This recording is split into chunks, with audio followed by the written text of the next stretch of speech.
Hey y'all, happy week 2 of the Venus Reclamation Reset. If you are following along, this is the second week, which is the week of purging, while we remember to sanctify. No, it's the week of cleansing, I'm sorry. But we remember to sanctify with tenderness, with a little tenderness. Reason being that we're under very strong cosmic energies right now. So it's really important to keep that in mind and extend ourselves a lot of grace during this period, whether or not you're doing a reset. But even more so if you are participating in something like this or a fast or anything that requires just a pause, because it can feel like there's a lot of resisting energy. It can feel like there's a lot of, what's the word, wishy-washy energy. So, yeah, sanctify with tenderness. But this week, well, let me just touch a little bit on last week very quickly. Last week was our purge week. It was um, a week of just really confronting challenges, right? And let me tell you, there were challenges. And I feel like the challenges were definitely brought to the surface very quickly as we moved into the Venus retrograde in Aries. So I feel like those things were brought to the surface very quickly. And probably so even before the retrograde officially started, maybe even during like the shadow period. But there was definitely a lot of opportunity to address the challenges, confront the challenges. And I found myself confronting a few, so much so my physical body got sick.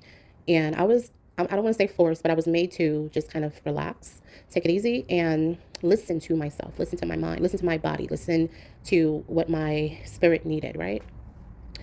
And in that process, in the beginning, I felt like, oh my goodness, this is terrible because I'm not going to get to do the things I had planned to do during week 1 of my reset. Like I had all these things, all these activities, and all these healing activities and exercises that I wanted to do, and get out in the sun more and just really like be in that state of like, oh, the purge. And that was not how it went down. But I do feel like what happened is what was necessary.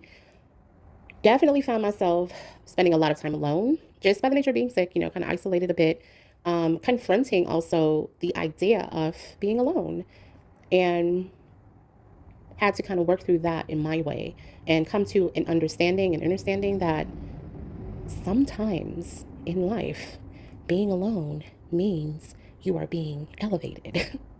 Sometimes in life, walking as a nomad means that you are walking into your purpose. And that was really, really amplified for me by the end of the week. Certain situations playing out just really kind of gave me the confirmation I needed for a lot of the downloads that I was receiving. And I do hope that, that was the case for you all as well. One of the things that I feel like happens when we clear space in our body, when we have clarity in our minds and in our environments, is that it allows us to really see and hear, right? Things that we need to. So I think that's why a purge was needed, because before you can really start to set intentions and say, well, this is what I want to call in, as we will in moving into week 2, week 3, it requires moving the debris, moving away the debris, the toxins, the things that linger behind. And it's like a spring cleaning, a pre-spring spring cleaning for the vessel, for the spirit, for the soul. And I'm glad that, we got the opportunity to go through that. And even though it didn't go down the way I thought it would in my head, it went down the way it needed to. For me, coming into understanding and in alignment with some of the things that I needed to, and allowing, which has become one of my favorite words for this Venus retrograde, allow things to occur in the way they needed to. That for me was what was needed. And, one thing I want to touch on before I start talking about week 2 and what that's about, what we hope to accomplish, what we will set the environment for, but be flexible, and in an understanding that we are under a double retrograde and an eclipse. Yeah, we're gonna be real flexible. But what I wanted to really touch on real quick was something that happened to me this week, and this is probably happening to a lot of us, where, especially with a Venus retrograde, past relationships are going to kind of resurface. They're going to resurface. They're going to resurface one way or the other. Maybe physically a person is going to resurface, or just the residual, feelings or memories or whatever. It's going to resurface. And I'm typically the kind of person that, once I go forward, I don't go backwards, baby. Like, there's forward movement over here once I get there. But I had such a introspective moment where I was like, you know what? When people are faced with this idea of going backwards, right, during a retrograde, revisiting the past, it ain't such a bad thing. Having that conversation, having that interaction, welcoming that ex, lover, what have you. It ain't such a bad thing. And this is the reason why. Sometimes we don't go back just to stay there. We don't go back to rekindle or, make the flame new. There's sometimes a lesson that we have to capture. There's sometimes a forgiveness that we have to offer or receive. There's sometimes an apology that we need. That, and whatever that thing is, it becomes the medicine. It becomes the medicine, y'all, for the hurt, the wound, the thing that has been keeping us like stuck, right? So it does mean that we have to be a little bit apprehensive. You always have not a guard, but caution, right? One of the things that I feel like is important to learn, especially as a divine feminine, is how to protect your heart, that sacred space. But as you protect, you also are open for the lesson. And sometimes the revisiting of a thing, of an emotion, of a feeling, a relationship is exactly the medicine that you need to heal so that you can move on. And if it does mean, you know what I'm saying, in the rare occasion where it may mean that you will end up, and I do mean, y'all, hear me when I say this, come close, the rare occasion. Because 9 times out of 10, if something didn't work out, it didn't work out for a reason. It didn't work out for a reason, right? And unless both parties have really just done a lot of work, because maybe the timing was off and, that kind of thing, okay. But look for the lesson in the revisit, in the reawakening of a energy that had been lost in relationships past. Okay, so that was one of the things that really came through for me last week, and I thought it was a nice little nugget because, like I said, I'm usually the person that's like, no, no, no. But sometimes there's a reason to revisit, and it's not always because we're going to rekindle. Sometimes it's just to get that little nugget that we're missing, that little piece that we're missing to help us move forward. Okay, so I hope that helps if anyone is going through, anything like that right now during this Venus retrograde. And another thing I wanted to mention to you all is this reset is spot on. Probably one of the best things that me personally I could be doing right now with my time and energy, because with all of the things happening cosmically, right? The retrogrades and the eclipse and yeah, all of that. What can become a challenge is, how do I use this energy, or how do I do something with this, And for me, this reset has allowed me to like find something to hold on to, something to hold on to kind of anchor me, ground me, and allow me to use the energy correctly. Because I often say, if you don't use the energy, when we're under energies like this, y'all, I'm gonna just keep it real with you. If you're not standing in front of it, it's standing on top of you. I've seen it happen too many times where people who may or may not, believe in certain things, and because of the lack of awareness, because of the lack of just like, I don't want to know, I don't believe in that, I see them getting their ass whooped during these kinds of times. And it's like, wow, yeah, you don't really have to go through that. You don't really have to put yourself through that. All you got to do is just be aware. All right, so Venus is in retrograde right now. I'm gonna be feeling a little, weird about myself right now. Let me take a moment and really use this to have a little introspection. And as the things come up, let me be writing down what I feel, or let me be in a state of, mindfulness with, my money, how I'm spending, and how I'm, valuing myself and all those Venus related things, right? Um,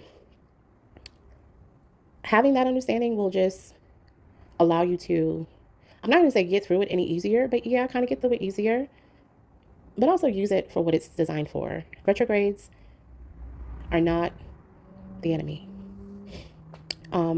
Everything serves a purpose, and the purpose of a retrograde is to give us an opportunity to revisit, reevaluate, which is a word I heard a astrologist use that in correlation to this Venus retrograde, which is that's a great word to use for a Venus retrograde. Reevaluate, because Venus is connected to our values, right? So this is a time to reevaluate.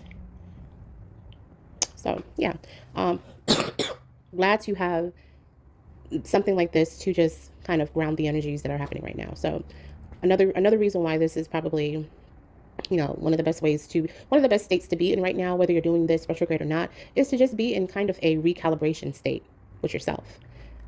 You're recalibrating. Okay. All right. So week 2, y'all, this is our cleanse week. And so this week we are in full on cleanse mode.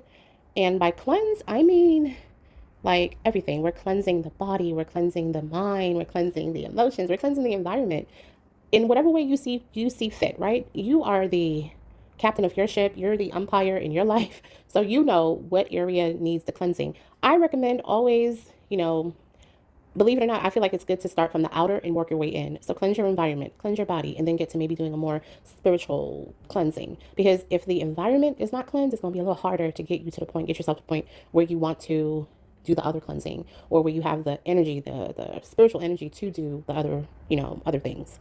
So I do encourage, cleansing on levels that you see fit for yourself. But food is always going to be, for me, a important part of anything, because food, again, is fuel. Food serves a purpose that supersedes taste, or even nutrients. It's very spiritual when you think about it, food. But this week for me, I'm focused on more lighter foods, soups and salads and fruits and water-based foods, and also making sure that I'm drinking enough water, because last week, because I wasn't feeling that great, I feel like I did not drink enough fluids and, water especially. But I do want to also encourage you all to be intentional about charging your water as we move into week 3. We want to start feeling good, and we want to start magnetizing our body, because next week we're going to start our reclamation. We're going to be reclaiming what's ours. So this is a week of, you want to magnetize, cleanse, but magnetize your body. Bring your energy to the highest point through, the spiritual baths, the cleansings, charging your water with intentions and purpose, and, even cleansing your aura, right? So I'll be posting a few little things and tips online on the IG page if you're interested in that. I'll also be posting some on YouTube. But the thing to remember about this week is that it's about cleansing and sanctifying with tenderness, of course, but also keeping in mind that this is also so that we can become magnets for the intentions that we're setting for ourselves as we do our reclamation in week 3, right in time for Venus and Kazami, which we'll talk about that next week. But that's going to be a very, very important, point. Okay. I think that's it. So I hope you guys are seated in your divine goddess place. I hope you are walking in your divine purpose. And as Mother Nature is waking up, I hope that you too are reawakening to your magic, right? And I do wish you divine wellness. All right, y'all. Bye.